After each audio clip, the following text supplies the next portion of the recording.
হাসিনার পতন ঘটিয়েছি বলতে হবে, ফ্যাসিবাদী হাসিনার পতন হয়। সবাইকে সতর্ক করার জন্য আমি এই ভিডিও বার্তাটা দিচ্ছি। আমি বিভিন্ন সময়ে দলের প্রোগ্রাম করে কাজ করি। আমি যখন যে কাজটা করি আমি কিন্তু সেই এলাকা থাকি না, এলাকা তো দূরের কথা, আমি সেই জেলায় ছেড়ে দিই। ইনকিলাব মঞ্চের মুখপাত্র শরীফ ওসমান হাদির খুনি ফয়সাল করিম মাসুদ ওরফে দাউদ খান, সে কি সত্যি শুধুই একজন ভাড়াটে খুনি, নাকি তার পরিচয়ের আড়ালে লুকিয়ে আছে কয়েকশো কোটি টাকার এক অদৃশ্য সাম্রাজ্য? কারণ ফয়সালের ব্যাংক ব্যালেন্সের হিসাব সামনে আসতেই চোখ কপালে উঠেছে সবার। তদন্তের নথি বলছে তার বিভিন্ন ব্যাংক অ্যাকাউন্টের লেনদেনের পরিমাণ 127 কোটি টাকা। এমনকি শুধু হাদিকে হত্যা করার মিশনের জন্যই তার অ্যাকাউন্টে ঢুকেছে 2,41,00,000 টাকা। কিন্তু প্রশ্ন হলো, একজন শুটারকে হত্যার বিনিময়ে এত বিপুল অর্থ কারা দিতে পারে? কারা সেই শক্তিশালী পৃষ্ঠপোষক যারা নিজেরা সামনে না এসে ফয়সালের মতো খুনিদের ব্যবহার করে? এই টাকা কি কোনো ব্যক্তি বা গোষ্ঠীর ব্যক্তিগত প্রতিশোধের ফল, নাকি এর পেছনে রয়েছে বড় কোনো রাজনৈতিক হিসাব নিকাশ? আরো বড় প্রশ্ন, 127 কোটি টাকার এই লেনদেন কি শুধুই হত্যার জন্য, নাকি এটি কোনো বৃহত্তর অপরাধ সাম্রাজ্যের অংশ? এই অর্থ কি এসেছে দেশীয় কোনো প্রভাবশালী গডফাদারের কাছ থেকে, নাকি আন্তর্জাতিক আন্ডারওয়ার্ল্ডের অদৃশ্য হাত কাজ করেছে এখানে? আরো ভয়ঙ্কর প্রশ্নটি হলো, ফয়সাল কি আদৌ মূল খেলোয়াড়, নাকি সে কেবল দাবার বোর্ডের একটি গুটি? আর যদি তাই হয়, তাহলে কারা নাড়ছে এই রক্তমাখা দাবার বোর্ডের সুতো? এইসব চাঞ্চল্যকর প্রশ্নের উত্তর খুঁজতেই আমাদের আজকের এই বিশেষ আয়োজন। সুতরাং শেষ পর্যন্ত দেখার অনুরোধ রইল। চলুন শুরু করা যাক। সজীব ওয়াজেদ জয়কে ফায়ার করে চক্ষুটা খুলে হাতে পড়ুক, সে দেখুক সন্তানের চক্ষু উপড়ে ফেললে মায়ের অন্তরে কি রক্তক্ষরণ।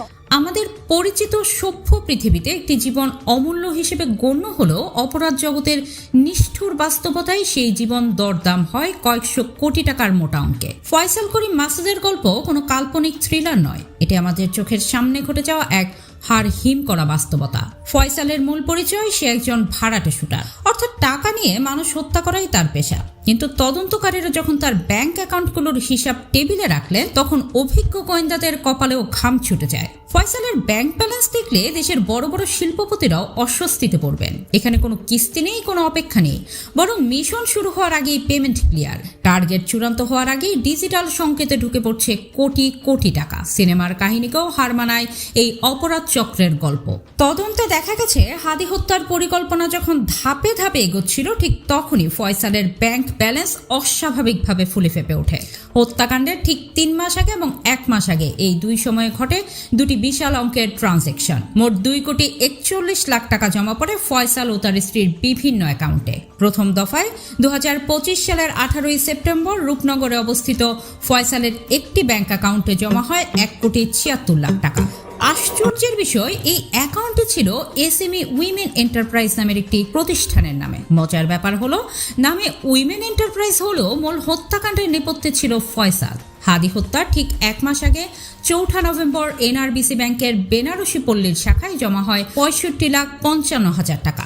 এই অ্যাকাউন্ট ছিল ফয়সালের স্ত্রী সামিয়ার নামে। ফয়সাল জানতেন একবারে এত বড় টাকা তোলা সম্ভব নয়, তাই ধাপে ধাপে 1,76,00,000 টাকা উত্তোলন করে সে খুনের মিশন এবং নিজের আত্মগোপনের জন্য প্রস্তুতি নেয়। ফয়সাল ছিল অত্যন্ত চালাক চতুর। সে মাত্র 65,00,000 টাকা ব্যাংকে রেখে বাকিটা ক্যাশ করে নেন। হাদিকে খুনের আগে প্রতিটি পদক্ষেপ ছিল সুপরিকল্পিত। নিজের পরিবারকে নিরাপদে সরিয়ে দেয়, যেমন স্ত্রীকে নরসিংদীতে, বাবা মাকে কেরানীগঞ্জে, এমনকি বোনকে বিদেশে পাঠিয়ে দেয়। তারপর একদম ঠান্ডা মাথায় হাদির জীবন শেষ করার মিশনে নামে ফয়সাল। পুলিশ ইতিমধ্যে হাদির বাবা মা স্ত্রীকে গ্রেফতার করতে সক্ষম হয়েছে। কিন্তু ফয়সালের অপরাধ এখানেই শেষ নয়, তার কালো টাকার সাম্রাজ্য অনেক বিস্তৃত। একজন সাধারণ মানুষের সর্বোচ্চ 2 থেকে 3টি ব্যাংক অ্যাকাউন্ট থাকে, কিন্তু ফয়সালের লেনদেন ও অ্যাকাউন্ট সংখ্যা তা অনেক গুণে ছাড়িয়ে গেছে। কিন্তু এই ব্যক্তির অপরাধের জাল যে কতটা গভীরে বিস্তৃত ছিল, তাকে আদৌ কল্পনা করা যায়? একজন মানুষের নামে দেশের 14টি নামকরা ব্যাংকে সচল ছিল 53টি ব্যাংক অ্যাকাউন্ট। হ্যাঁ, একেবারেই ঠিক শুনছেন, ফয়সাল একা ব্যবহার করত 53টি অ্যাকাউন্ট। মাত্র 2017 থেকে 2025 এই 8 বছরে এসব অ্যাকাউন্টের লেনদেন হয়েছে 127 কোটি টাকা। একজন পেশাদার শুটারের হাতে শত কোটি টাকার এমন অস্বাভাবিক লেনদেন গোটা গোয়েন্দা মহলকে স্তব্ধ করে দিয়েছে। সিআইডি থেকে শুরু করে সব সংস্থার মাথায় এখন একটাই প্রশ্ন, এই টাকা এলো কোথা থেকে?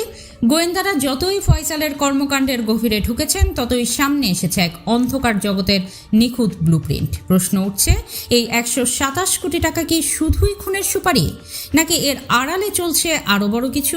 আন্তর্জাতিক মানি লন্ডারিং সিন্ডিকেটের কোনো ছায়া কি লুকিয়ে আছে এখানে? একজন শুটারের অ্যাকাউন্টে এত বিপুল অর্থ কখনোই ভালো উদ্দেশ্যে জমা হতে পারে না। তাহলে এই টাকার যোগানদাতা কারা? কারা পর্দার আড়াল থেকে ফয়সালের মতো মানুষকে দাবার গুটির মতো চালনা করছে? তদন্তে দেখা গেছে এই অর্থ রাতারাতি আসেনি। 2017 সাল থেকে ধাপে ধাপে টাকা ঢুকেছে, কখনো কয়েক লাখ, কখনো কয়েক কোটি। লেনদেনের এই প্যাটার্ন দেখে আর্থিক বিশেষজ্ঞরা স্পষ্ট ভাষায় বলছেন এটি একটি সুসংগঠিত মানি লন্ডারিং চক্রের নিখুঁত অপারেশন। খুনের সুপারির আড়ালে আসলে চলছিল কালো টাকা সাদা করার এক বিশাল ইন্ডাস্ট্রি, আর তার মুখ ছিল ফয়সাল। তবে ফয়সাল নির্বোধ ছিল না, সে জানত সরাসরি আন্ডারওয়ার্ল্ডের পরিচয় মানে দ্রুত ধরা পড়া। তাই সে গড়ে তুলেছিল এক ঝকঝকে কর্পোরেট মুখোশ। সমাজের চোখে সে ছিল একজন সফল, আধুনিক ও প্রতিভাবান আইটি উদ্যোক্তা। নিজের স্ত্রীর নামে একে একে খুলেছিল গালভরা নামের একাধিক প্রতিষ্ঠান: Apple soft, IT icon, software leads, training and consulting leads corporation আর ডিরেক্টরি প্রজেক্ট। ভিজিটিং কার্ডে এসব নাম থাকলে যে কেউ ভাবত নিশ্চয়ই কোনো হাইটেক স্টার্টআপ, কিন্তু বাস্তবতা ছিল ভয়ঙ্কর। সিআইডি ও সাহসী সাংবাদিকরা যখন বাংলা মোটরের রূপায়ণ টাওয়ারে এসব প্রতিষ্ঠানের খোঁজে যান, তখন বেরিয়ে আসে আসল ধোঁয়াশা। কাগজে কলমে বাংলা মোটর কিংবা আদাবরের বাইতুল আমান হাউসিং ঠিকানা থাকলেও বাস্তবে সেখানে ছিল না কোনো অফিস, না ছিল দক্ষ আইটি ইঞ্জিনিয়ার, না কোনো সার্ভার রুম। ছিল শুধু শূন্য দেয়াল আর মিথ্যে আশ্বাসের সাইনবোর্ড, যার আড়ালে জমে উঠেছিল কোটি কোটি টাকার বিষাক্ত জঞ্জাল। লিডস ট্রেনিং সেন্টারের অফিসে গিয়ে তদন্তকারীরা যা দেখলেন তা রীতিমতো শিউরে ওঠার মতো। কেননা 1.5 বছর আগে প্রতিষ্ঠানটি সব গুটিয়ে উধাও। কোনো অফিস নেই, নেই কোনো কর্মচারী, নেই কোনো কার্যক্রম। অর্থাৎ এই কোম্পানিগুলো কখনোই কোনো সফটওয়্যার বানায়নি, তারা বানিয়েছিল অপরাধের টাকাকে সাদা করার এক অবৈধ বর্ম। হিটম্যান ও কন্ট্রাক্ট কিলিং এর মাধ্যমে উপার্জিত রক্তমাখা টাকা এইসব ভুয়া প্রতিষ্ঠানের নামে বৈধ ব্যাংকিং চ্যানেলে ঢুকিয়ে দেওয়া হতো। তদন্ত যত এগিয়েছে ততই বেরিয়ে এসেছে আরো ভয়ঙ্কর তথ্য। ব্যাংক এশিয়ার আদাবর রিং রোড শাখাতেই ফয়সালের নামে ছিল 19টি সক্রিয় ব্যাংক অ্যাকাউন্ট। আমাদের দেশের ব্যাংকিং নিয়ম অনুযায়ী একজন ব্যক্তির নামে এতগুলো অ্যাকাউন্ট থাকা চরমভাবে অস্বাভাবিক। সাধারণত সন্দেহজনক লেনদেন হলেই তা নজরদারিতে আসার কথা, কিন্তু ফয়সাল ছিল ভয়ঙ্কর রকমের চতুর। সে জানত কোথায় সিস্টেমের ফাঁক, কোন গলিপথ দিয়ে চোখ ফাঁকি দিয়ে বেরিয়ে যেতে হয়। কোটি কোটি টাকা লেনদেনের পর এসব অ্যাকাউন্ট আজ পরিত্যক্ত, নিষ্প্রাণ খোলসের মতো পড়ে আছে। এই ঘটনায় চোখে আঙুল দিয়ে দেখিয়ে দেয় আমাদের ব্যাংকিং খাতের অব্যবস্থাপনা ও নিরাপত্তার মারাত্মক দুর্বলতা। ফয়সাল কিন্তু নতুন কোনো অপরাধী নয়। গত বছর একবার মারাত্মক আগ্নেয়াস্ত্র সহ গ্রেপ্তারও হয়েছিল সে, কিন্তু রহস্যজনকভাবে জামিন পেয়ে বেরিয়ে আসে। আর জামিন পাওয়ার পরই সে হয়ে ওঠে আরও বেপরোয়া, আরও নির্দয়। তার উপর গোয়েন্দা নজরদারি ছিল, এই কথা সত্য, কিন্তু তারপরও চোখের পলকে সে সবার নজর এড়িয়ে 127 কোটি টাকার এক বিশাল অর্থনৈতিক অপারেশন চালিয়ে গেছে। বর্তমানে সিআইডি ফয়সালের সব ব্যাংক অ্যাকাউন্ট ফ্রিজ করার নির্দেশ দিয়েছে। মানি লন্ডারিং আইনের আওতায় প্রতিটি ট্রানজেকশন এখন খুঁটিয়ে যাচাই করা হচ্ছে। কিন্তু সমস্যা হলো ফয়সাল এত নিখুঁতভাবে লেনদেনগুলো করেছে যে প্রকৃত অর্থের উৎস বের করা এখন গোয়েন্দাদের জন্য এক বিশাল চ্যালেঞ্জ। প্রেরকের নাম ভুয়া হতে পারে, আইপি অ্যাড্রেস বিদেশি সার্ভারের, লেনদেনের পথ ঘুরে গেছে একাধিক দেশের মধ্য দিয়ে। সব মিলিয়ে এটি যেন এক গভীর অন্ধকার জাল, যার প্রতিটি সুতো ছুলে নতুন রহস্য সামনে আসে। তবে শুরুতেই দাবি করা হয়েছিল ফয়সালের লাস্ট ট্রানজেকশন বিএনপি নেতা মির্জা আব্বাসের ঢাকা ব্যাংক থেকে লেনদেন করা হয়েছে এবং তিনিও এই চক্রের সাথে জড়িত। কিন্তু পরবর্তীতে তদন্ত সংশ্লিষ্টরা সেটি মিথ্যা কিংবা গুজব বলে প্রকাশ করেন।